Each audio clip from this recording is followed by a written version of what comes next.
സാധാരണഗതിയിൽ തന്നെ ഈ നിലയിൽ ഉള്ള ആളുകൾ MLA-മാരോ അല്ലെങ്കിൽ അങ്ങനെയൊക്കെ ഉയർന്ന നിലയിൽ പ്രവർത്തിച്ചുകൊണ്ടിരിക്കുന്നവരൊരു കേസിൽ പ്രതിയായി മുൻകൂർ ജാമ്യത്തിനൊക്കെ അപേക്ഷിച്ചാൽ, ഞാനിത് ആധികാരികമായി പറയുന്നൊരു കാര്യമൊന്നുമല്ല, എന്നാലും നമ്മൾ കണ്ടുവരുന്നത് മുൻകൂർ ജാമ്യാപേക്ഷയിൽ കോടതി ഒരു തീരുമാനം പറഞ്ഞു കഴിഞ്ഞിട്ട് അറസ്റ്റിലേക്ക് കടക്കുന്നതാണ് സാധാരണ കണ്ടുവരുന്ന ഒരു കാര്യം. ഇപ്പോൾ അടുത്ത കാലത്തൊക്കെ പല ഉദാഹരണങ്ങളും നമ്മുടെ മുൻപിലുണ്ട്. ആ ഒരു നിലയാണ് നമ്മൾ കണ്ടുവരുന്നത്. അത് അങ്ങനെ തന്നെയാണോ വേണ്ടതെന്നൊന്നും എനിക്കറിഞ്ഞുകൂടാ. ഞാനതിൽ അവസാന വാക്ക് പറയാൻ ആളല്ല. പിന്നെ നമ്മൾ മനസ്സിലാക്കേണ്ടത് MLA ആയിരുന്ന ഒരാളാണ്, MLA ആയി ഇരിക്കുന്ന ഒരാളാണ്, സ്വാഭാവികമായും അതിനനുസരിച്ച് വലിയ സ്വാധീനമുള്ള ആളാണ്. കർണാടക കോൺഗ്രസ് ഭരിക്കുന്ന ഒരു സംസ്ഥാനമാണ്. അപ്പൊ ഇങ്ങനെ വലിയ സ്വാധീനവും കാര്യങ്ങളും ഒക്കെ ഉള്ള ആള് അതിനനുസരിച്ചായിരിക്കുമല്ലോ ഈ പിടിയിൽ പെടാതിരിക്കാനൊക്കെ ശ്രമിക്കുക. അപ്പോ കുറച്ച് സമയം ചിലപ്പോൾ എടുത്തേക്കാം.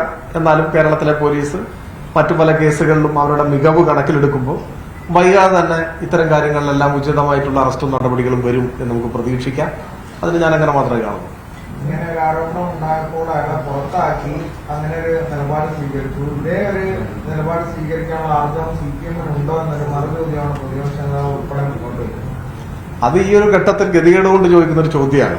കാരണം ഒന്ന്, ഇപ്പോ ഈ പീഡന പരാതികൾ ഉയർന്നു വരുമ്പോൾ അപ്പൊ തന്നെ നടപടിയെടുക്കണം എന്നൊരു നിലപാട് കോൺഗ്രസിനുണ്ടോ? അങ്ങനൊരു നിലപാട് കോൺഗ്രസിനില്ലല്ലോ. ഇപ്പൊ ജനപ്രതിനിധികൾ ഉൾപ്പെടെയുള്ളവർ കേസുകളിൽ പ്രതിയായവരും ജയിലിൽ കടന്നിട്ടുള്ളവരും ഒരു നടപടിക്കും വിധേയരാകാതെ തുടരുകയാണല്ലോ കോൺഗ്രസ്. ഇതിൽ മാത്രമാണ്. അതിൽ തന്നെ കേൾക്കുന്നത് പരാതി വളരെ നേരത്തെ തന്നെ കോൺഗ്രസിന്റെ മുൻപാകെ വന്നൊന്നും അത് ശ്രദ്ധിച്ചില്ല എന്നുള്ള ആരോപണങ്ങൾ. അതിനുശേഷമാണ് തെരഞ്ഞെടുപ്പിൽ മത്സരിപ്പിച്ചതെന്നെല്ലാം ഉള്ള ആരോപണമുണ്ട്. അത് അവർ വിശദീകരിക്കേണ്ടതാണ്. അപ്പൊ ഇതിൽ മാത്രം എന്തുകൊണ്ട് ഇങ്ങനെയെങ്കിലും ഒരു നടപടി എടുക്കേണ്ടി വന്നു? അത് കോൺഗ്രസ് ആണ് പറയേണ്ടത്. എന്തുകൊണ്ടും മറ്റു കേസുകളിൽ നടപടി എടുത്തില്ല? അപ്പൊ അത് സമാനമല്ല എന്നതാണ് കേരളത്തിന്റെ മുമ്പിൽ ഇപ്പോഴുള്ള ഒരു യാഥാർത്ഥ്യം. അപ്പോ കോൺഗ്രസിന്റെ പൊതുനിലപാട് ഇതാണ് എന്നാണ് പറയുന്നതെങ്കിൽ സ്വാഭാവികമായും നിയമസഭാംഗങ്ങളായിരിക്കുന്ന ബലാത്സംഗ കേസുകളിൽ പ്രതിയായിരിക്കുന്ന ആളുകളുടെ പേരിൽ എന്താണ് നടപടി എടുക്കാത്തത് എന്ന ചോദ്യം വരും. അത് നിങ്ങൾ ചോദിക്കേണ്ട ചോദ്യമാണ്. ഇതിൽ മേനി നടിച്ചുകൊണ്ട് പറയുമ്പോൾ ഇത് നിങ്ങളുടെ പൊതു നിലപാടാണോ? ആണെങ്കിൽ ഈ കേസുകളിൽ എന്തുകൊണ്ടാണ് നടപടി എടുക്കാത്തതെന്ന ചോദ്യം നിങ്ങൾ അദ്ദേഹത്തോട് ചോദിക്കേണ്ടതാണ്. അദ്ദേഹം അത് വിശദീകരിക്കട്ടെ. അപ്പൊ എന്തെങ്കിലും പറഞ്ഞാൽ ജനങ്ങൾ അത് തൊണ്ടോടാതെ ഒഴുകില്ലല്ലോ. നമ്മുടെ മുമ്പിൽ ഇപ്പോൾ നിൽക്കുന്ന ഇത്തരത്തിലുള്ള ചോദ്യങ്ങൾക്കും മറുപടി പറയാൻ അദ്ദേഹത്തിന് ഉത്തരവാദിത്വമുണ്ട്. ആ മറുപടി പറയാൻ അവർ തയ്യാറാകുമ്പോഴാണ് നമുക്ക് അതിനെക്കുറിച്ച് ചർച്ച ചെയ്യാൻ പറ്റുക.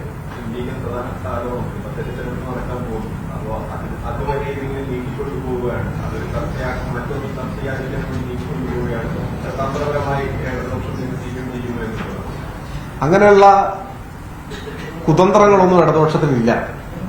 ഇപ്പോ ഈ പരാതി തന്നെ ഞങ്ങൾ ഉയർത്തിക്കൊണ്ടുവന്ന പരാതിയല്ലല്ലോ. എന്താണ് ഇതിൽ ഇടതുപക്ഷത്തിന്റെ പങ്ക്? ഒരു പരാതി ഞങ്ങൾ ഉയർത്തിക്കൊണ്ടുവന്ന പരാതിയോ ഞങ്ങൾ ഉന്നയിച്ച ഒരു ആരോപണമോ അല്ല. അതെല്ലാം ഏറിയോ കുറഞ്ഞോ അവരുടെ ഭാഗത്തു നിന്ന് തന്നെ ഉയർന്നു വന്നിട്ടുള്ള പരാതികളാണ്. അതിനെന്തിനാണ് ഞങ്ങളെ പേടി പറയേണ്ട കാര്യം? പിന്നെ ഞങ്ങൾ പറയുന്ന പോലെയാണോ ജനങ്ങൾ ചർച്ച ചെയ്യുക?